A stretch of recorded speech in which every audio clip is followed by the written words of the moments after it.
Well, welcome, friends, to this, our 41st podcast, as we draw our consideration of the Gospel of Luke to a close. We start off with our readings for this week with the iconic parables of Luke in chapters 15, 16, and 17. Kind of a central teaching in the gospel.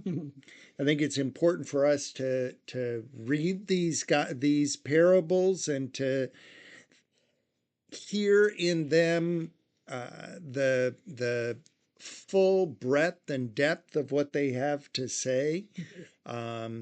We sometimes get so lost in this story of the prodigal son, as it is known, that we've heard 100,000 times, and hear it as the call for us to come to faith, that we don't necessarily reflect on some of the economic implications that might be present in each of these parables. Yeah, absolutely. And I think when in this particular thing, like at least in this particular section in chapter 15, I was always intrigued when it says, that the tax collectors and sinners are gathering around Jesus to listen to him, which was different than what you do. But then right after that, it says the Pharisees and experts are grumbling.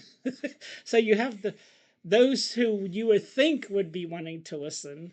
It's the opposite of what's actually happening in these parables, where it's the tax collectors and sinners who's listening, and it's the other ones who's grumbling, saying, "This man welcomes and eats with sinners."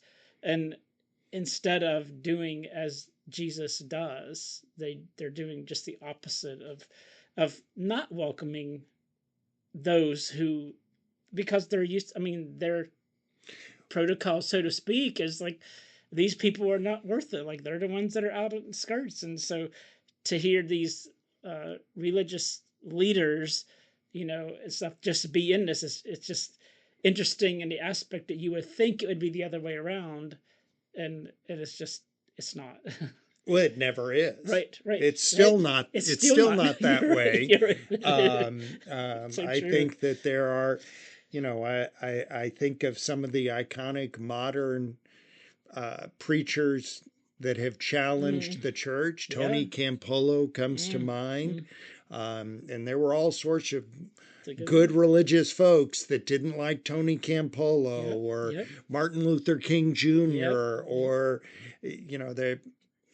when we teach these ideas of the beloved community, the kingdom of peace and justice, there are all sorts of religious folks that don't care for it. That's right. You're right. And I think, you're right. And you see it today as much as you said. It hasn't gone away, and you still see that in that aspect. And I think the interesting part is, even when he's telling these, the one that he starts off with is the lost sheep, in this aspect, as he's talking with the monks, and you would think they would get the idea of what he's talking, because he's saying, like, hey, like, if you had 99 and one got lost, wouldn't you go out?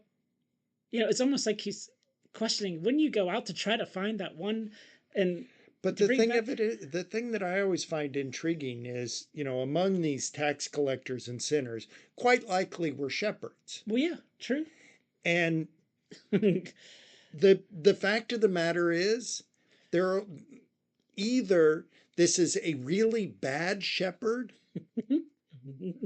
or there's a community of shepherds. Those are the only ways it works out. Because if I am the shepherd and I have 100 sheep, and I'm the only one that is responsible for my 100 sheep, and one of them goes missing, no, I'm not leaving the 99 on the hillside to go and find the one, because sheep are dumb. And if I leave 99, they're going to wander off the edge of a cliff. Go someplace else. And I'm going to end up with 0. Yeah. The True. only way it could possibly work is if you and I are both As a group. Right. shepherds and Right. I say, keep an eye on my 99, I'm going to go Go find find. my one. Yeah. Yeah. Yeah. Yeah. Yeah. For sure. And you almost wonder if it was because when he comes back, it says he arrives home and he calls together his friends and neighbors, saying to them, "Celebrate with me because I found my sheep," which almost is like, okay, to your point, it's almost like those are probably ones who we're looking after, and so now Right. he's happy that he has found the one. And but he says, but in that same, he's saying it's the same way with individuals. He's trying to get the point to tell them, like, yes, these are sinners, these are lost people, but there's a rejoice and a celebration even when one of these turn their lives around to do that. Even when one person uh, changes their heart in their life, there's a celebration in heaven. Which draws to mind for me the way individual Mm. congregations relate to one another. Yeah, yeah, yeah, You know, we yeah. do we can we as people of faith, when someone that has been a part of St. James Mm. says, you know, um, my family and I are feeling called to this ministry over Mm-hmm, mm-hmm, here. Can we rejoice in that, mm-hmm, that they have found the right place for mm-hmm, mm-hmm. themselves and care for one another? Or are we going to spend all Push sorts of aside. time worrying about whether or not we've done something wrong, Right, or right. have uh, have have we lost them? Yeah. I also am amazed at, it says celebrate with me. Mm-hmm. Well, what did they use to celebrate? Was it the lost sheep? Was it, I mean, you get a bunch of people together in the first Right, having century, something. you're not running to Harris Teeter Mm. to buy a rack of lamb. Right. It's going to be one of the sheep that you have. And the same goes for the next parable, right? Yeah, the stone. This woman with 10 coins loses one, sweeps out her house, and now she has her 10 coins back. She calls her friends and says, okay, come celebrate with me. How did she pay for the celebration? Yep. I mean, she had to use. Well, In either way, yes, yes, yeah, yes. the in the story of the prodigal son, Yes, yes, yes. Mm. um, one of the phrases in there that I find the most telling, in verse 31, at the very end of the story, the father says to the older brother, everything I have belongs to you. Mm-hmm. And within the context of the story, and I do think it's important to remember this is a story Jesus told, Mm-hmm. and he told it for a purpose. There was not actually an older brother, there was not actually a younger brother. They did not actually get the inheritance. There was Mm. not, the details of the story matter because of the way Jesus tells it. It didn't actually happen. But within the story, everything does belong, Mm-hmm. literally. Because if the younger brother says, give me the part of the inheritance that belongs to me, and the father settles up the inheritance, that means he gives half to the younger brother, half to the older brother. And if the younger brother spends away everything that he had, all that's left is the half Yeah, that went to the of the other. older brother. Literally Everything. everything belongs to him. Yeah. It just in the story itself, you just don't. It's like he just doesn't see it that way. It's more of the jealousy that he's never got to have a celebration for always being there, for being the faithful one, for being there. It's like it almost But seems isn't like that I mean, I think that's the point to that right. phrase, is that He's I had think the everything. Father is saying to the Yep, Son, yep. if you wanted a party, throw a You could have party. had it. Yep. Um, I think that among modern Christians, True. and maybe it's always been thus, but I think among modern Christians, there is this secret belief that being sinful would be more fun. And I think that in this parable, one of the things that Jesus is saying is, if you think so, give it a try. It's not going to work, but go ahead. Very true. Very true. Well, we move in chapter 16 over into the really dangerous parables. Um, uh, we read a whole series of parables that just absolutely will not let us spiritualize them. In chapter 16, verse 13, Jesus says, nobody can serve two masters. He will end up hating one and loving the other, or going along with the first and despising the other. You cannot serve God and money. Yep. So just a flat declaration. Yep. You cannot do Can't do both. it. And yet, boy, do we try. Boy, do we try Try in the a lot. United States Much. to make Christianity a Into side hustle to our regular hustle to be comfortable. Yeah. I mean, it's just crazy when you think about everything today and everything there. But even these people.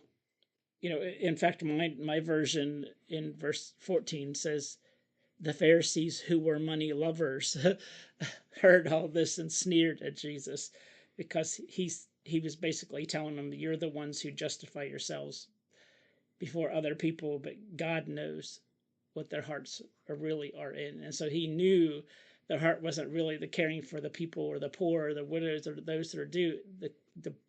Their heart was about the power and the control in the whole situation. But for him to really call it out, which is what he did, reminds me just a lot of these rereading, I could just see so much of what's going on in the world today. And it was like gosh, how this relates to everything that's going on right now. And in with everything going on, it's just what can we do yes, to use the dishonest wealth yes, as Jesus describes it, to make friends of this age? together. How can we make it through? How can we make it through? Tough. Well, like you're right, it's tough parables. They are tough parables, and they're supposed to be. They're supposed absolutely. to be. We should wrestle hard and long with questions of wealth and privilege, because we do have a lot. Yep.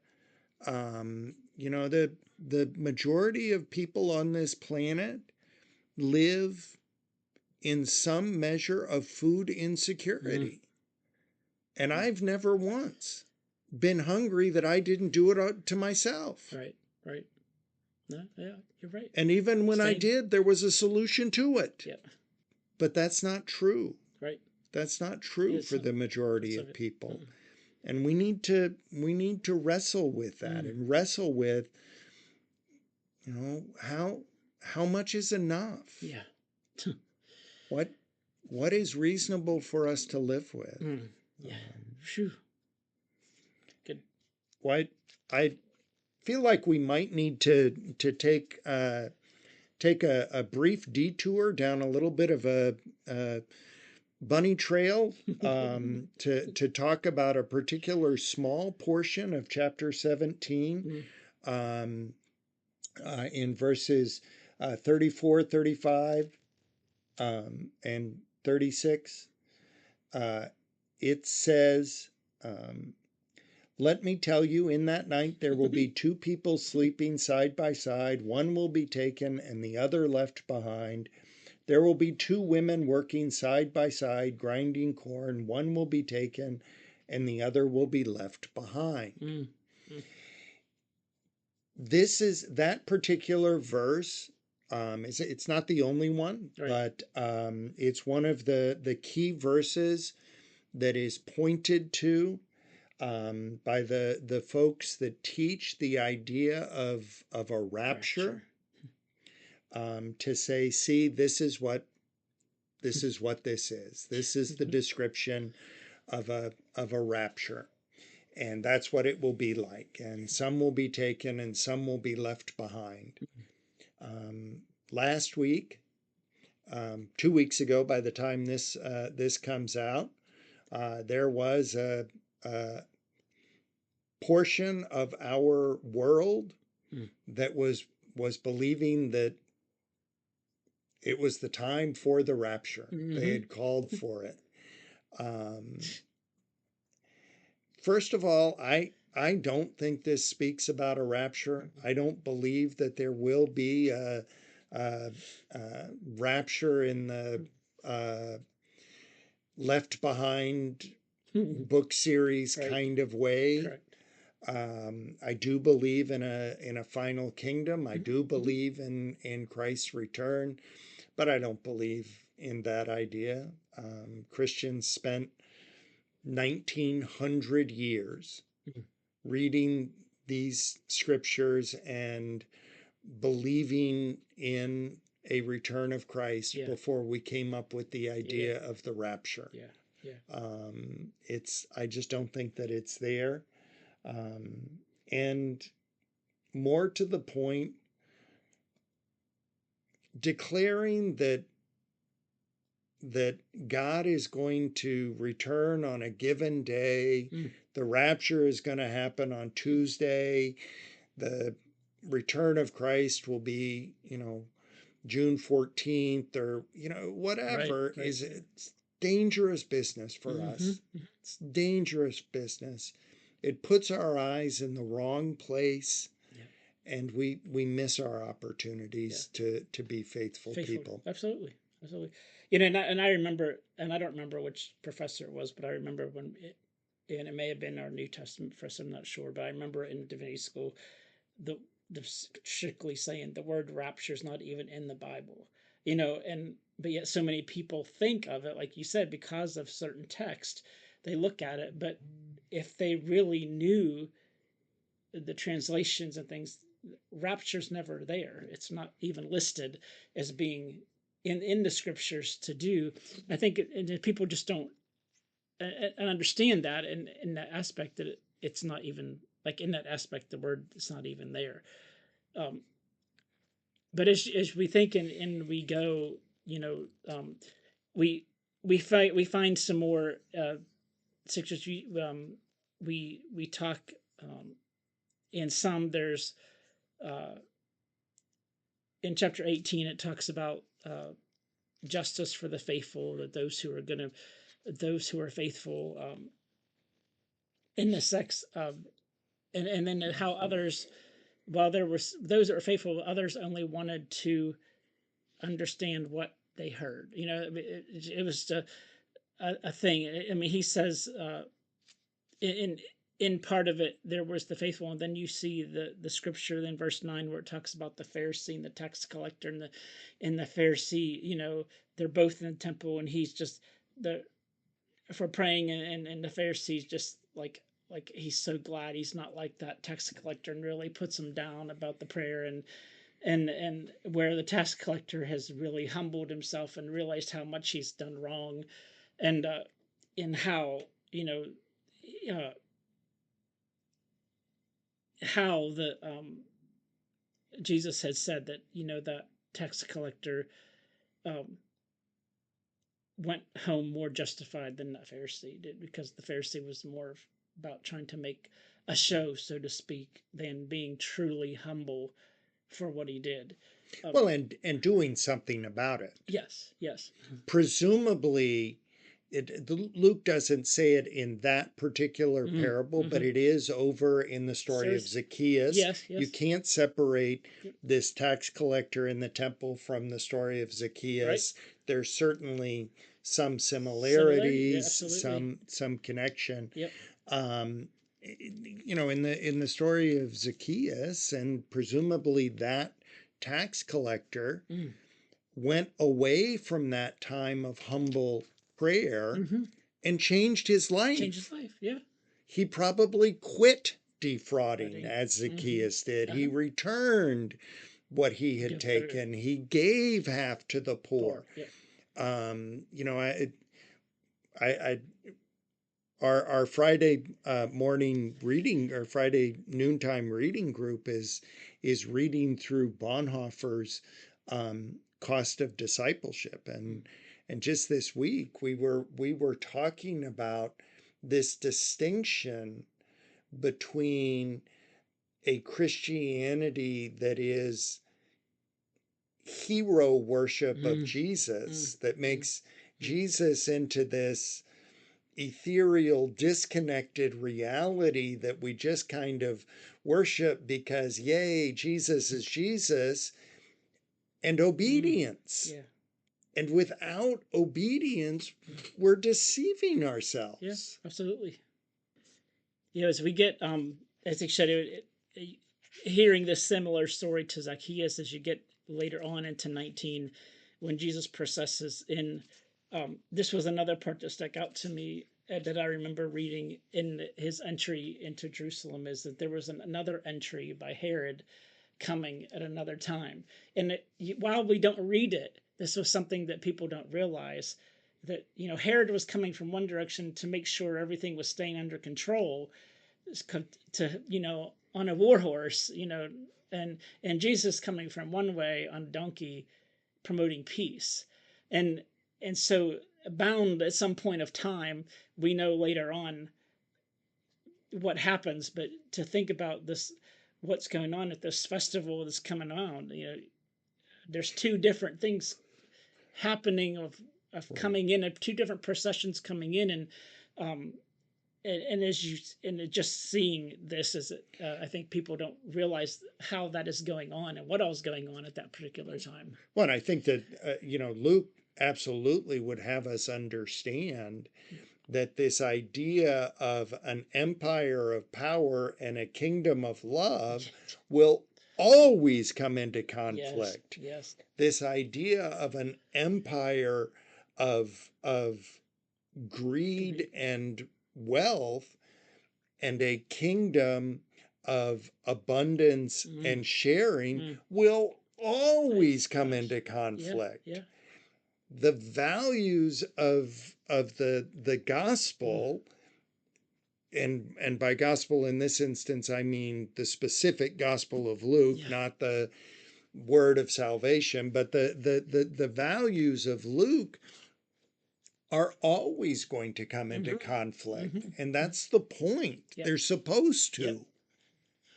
It's drastically different, and thinking about what Jesus is promoting and what others are promoting. You go through this. I mean, and even when the people tell him to stop, tell him to stop, but he says, Even the rocks even and if even the rocks stones. were stoned, if they didn't, they would howl, they would cry out, in this aspect. Yeah.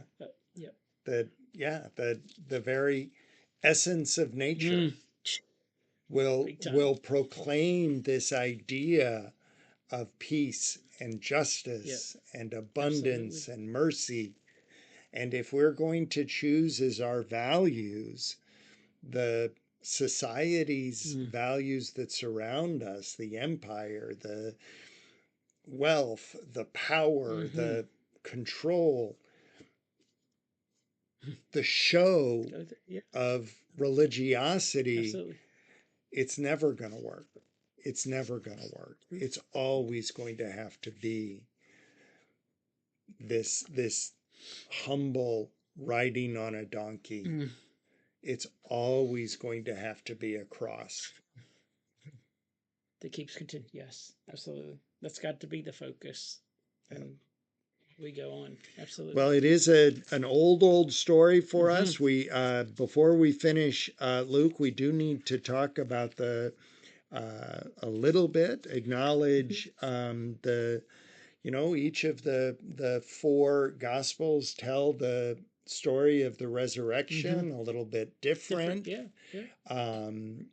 Luke includes the fabulous story of the road to Emmaus, walk Hmm. to Hmm. Emmaus, and I know in my life the ministry walk to Emmaus Yes. has been Been. important, and Yes. in yours as Yep. well. Yep. Um, and centering on this particular story Mm. and the disciples walking along and the Jesus coming among them and their eyes being open in the breaking of the bread, Yes. and Yes. did not our hearts burn within Mm. us, and all those wonderful images. Yeah. I think the thing that sticks out here is in Luke 2 is when the disciples look at the women's testimony as just An a idle night. tale. Yes, just something in the. But yet they didn't believe these two disciples either that were here. Like they didn't even these ones who had seen to come on, because even when he says when they come on, he said the Lord really has risen. He's appeared in it, and he showed. They described what happens, but then Jesus says later on when he does appear to them, about not believing the women and those who he had appeared to. So uh, it was just the interesting how even it wasn't Fortunately, just the women. It wasn't just the women. It was all those others that sought you. fortunately, uh, modern society is so much better. Mm. Men always listen to women. Tongue planted firmly in cheek, he says. Well, we will draw our consideration of Luke to a close Mm. there. Next week we move into the first half of the Gospel of John, and thank you all for joining us. We're grateful that you were a part of this journey, and to know that you are being richly blessed through this time of study. Yes, have a great day.